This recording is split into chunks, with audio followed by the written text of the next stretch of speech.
right.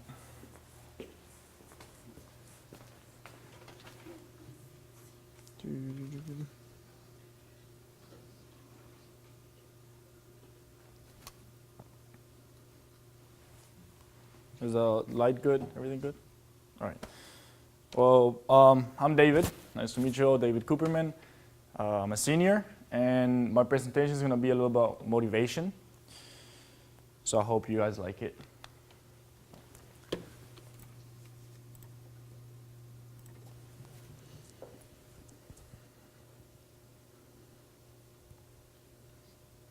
So I'm going to tell you guys a story. 5 years ago, I went to the best museum I've been in my life. This was called the Blind Museum. When I heard of it, I was like, what is this? This is a joke? What is this? This museum, how it works is you walk in with your family, your friends, wherever you go with, and you walk in this museum and it's completely dark. You don't see anything. You go into 7 different rooms that you don't know what's happening around you. All you can do is hear, smell, touch a lot of things. And your guide, because of course you need to have a guide because you'll be like crashing against everything. Your guide is he's a blind person. He's a blind person who actually has a job, who can do stuff, and it's really interesting because you can actually live how he lives. And what touched me about this museum was that at the end you could actually ask questions to him and see about his life and what's his situation. And I remember our guide, he was completely blind from when he was born. And for me that was really shocking because I was like, okay, I have a lot of things and there's many things that I cannot do. I don't want to. And this guy wants to have a job, he wants to do things, he wants to help the world. So one of the questions that was asked was like, how do you get up every morning? Like, why? And he was like, look, I have a job, my life is the same as yours. I just like my job, I like the way I live. And since that moment, that hit me, and I said, okay, if this person can be motivated, why I can't? Why my case has to be different? So a little background around motivation is we always have these people in our world, like this penguin, that look at us and they say, you can do it. And they point their fingers at us and they say, you can do it, and they're assuming that we're going to be able to motivate ourselves just by those 4 words. And I don't think it's correct. I don't think that works. There's some people that might work, but it's not every case.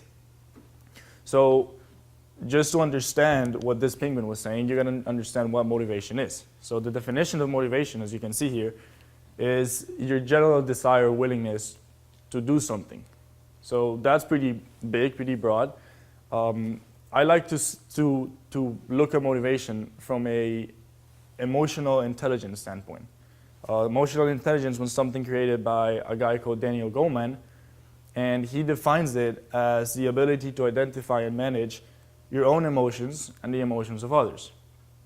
All right, so when you combine this, when you put this puzzle together, you get with a definition of emotional intelligence that affects motivation that would say that emotional intelligence in motivation would be what pushes us to achieve our goals, feel more fulfilled, and improve our quality of life. And this would happen in 4 different aspects. It will happen in your personal drive to achieve, in your commitment to personal goals, in your readiness to act, and your optimism. So now that we know what motivation is, you got to understand how motivation works. So motivation has a big key factor called dopamine. Dopamine is what is called the feeling good neurotransmitter. So whenever you're doing something that you like, you're enjoying, you feel you're doing good, you have this feel-good sensation. So for example, right now, me, that I'm thinking I'm doing good in front of you, feel-good sensation. It could be actually a pretty dangerous neurotransmitter because when you do drugs or alcohol, it's the neurotransmitter that is activated. So it's a really dangerous neurotransmitter, but this is how motivation works. So what I'm going to tell you now, after you know what motivation is, I'm going to tell you my experience on how motivation has affected my life. So there's 3 types of ideas I'm going to share with you about my life experience. And I hope you guys enjoy it and you guys end up using one of them. Not the same as, not the same as idea, but just guide yourselves. So the first idea is called a mental visualization. So this, I learned this by a guy called Maurice Worthy. He's a college All-American wrestler. He was extremely successful. And what he does is he wrote a letter about himself. So you gotta, this is actually a pretty hard experiment because it's, I like to call it the cocky experiment. You need to look at yourself in the mirror and say, okay, I am good at doing this, this, and this. And sometimes that's pretty hard. So you just look at yourself and say, okay, I'm gonna write about how good I can be when I talk in public or when I play soccer, something like that. And you write it. And the idea is that you see it, you read it every day before you have anything important. In my case, what I got from Maurice Worthy is he actually put audio to his idea. And I actually felt the same way. So I'm gonna show you my audio a little bit, and I will talk about it later and after you hear a little bit of it.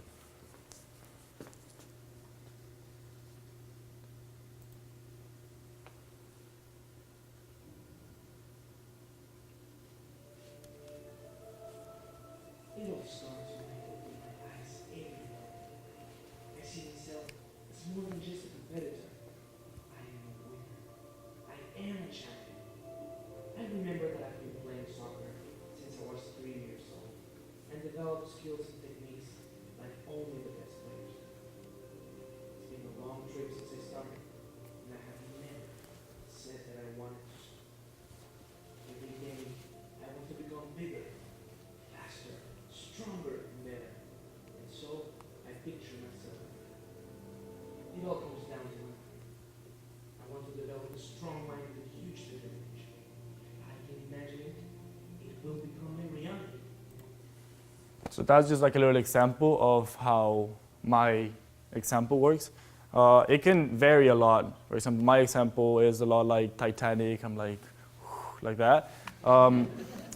It helps me a lot because it calms me down. But I know Maurice Worthy, his example was really up to beat to get him excited and ready to his competition. So that's the first technique I'm gonna give you. The second technique is to actually find a quote. You can find a quote in the lyrics of a song, a movie, someone tells you that, your family tells you something that you can read and actually read every day. In my case, my motivational phrase would be, great is not the one that never fails, great is the one that never gives up. The way I got into this phrase was that after I got to this museum, I went home and I was like, okay, I need something to get me motivated. And my mom, she told me, okay, let's try something. Let's put a motivational phrase in your wall. So that way, every time you wake up, you're gonna see this phrase and say, okay, I have something to wake up for. I have something to do today. So for the next 5 years until I came to college, I had this motivational phrase in the wall exactly like when I woke up, I will see it. And that was really interesting. When I got to college, I cannot put that motivational phrase in the wall of Fugate or the apartments, but I decided to tattoo that phrase into myself so that way every time I see myself, I gotta remind myself of, okay, you got something to work for. Phrases can come in languages, they can mean only anything just to you, but I highly recommend just find that phrase that you feel attached to. It's pretty cliche to say this, but I think you will not find the phrase. I think the phrase will find you, and you understand how that motivates you. And lastly, I think the third thing you need to motivate yourself is something that you can touch, something you can feel, something that you can, it doesn't necessarily read anything, but for example, a lot of people have these infinity symbols as necklaces or bracelets. I think a necklace, a bracelet, something material that you can touch is really important to feel motivated. In my case, for example, I have this little collar and I have a little hand right here. So this hand, the way that I motivate myself with this is that I understand that my parents, which are right now watching on a computer, they are motivated and they have the same color that I have. So that way I have a connection with them, and I know if I'm feeling down or finding anything, I can look at this color and see that they are wearing the same thing as I am, and that we're connected even though we're miles and miles away. So that's how I see a symbol being that important. So a symbol can be something from an infinity sign to a religious sign. It's up to you, whatever you feel comfortable, whatever you feel that it will help you. I think that isn't important. But just to finish, I think I'm giving you all these details and all these examples and all these experiences, but at the end of the day, it's just you. You cannot expect anyone else to motivate what you like. You're the only one that knows what you like, and you're the only one that knows how to motivate yourself. So at the end of the day, I think motivation is just a personal experience. So I'm giving you all these examples. Maybe you can guide yourself from one of them, but at the end of the day, it's up to you and how you motivate yourself. Thank you.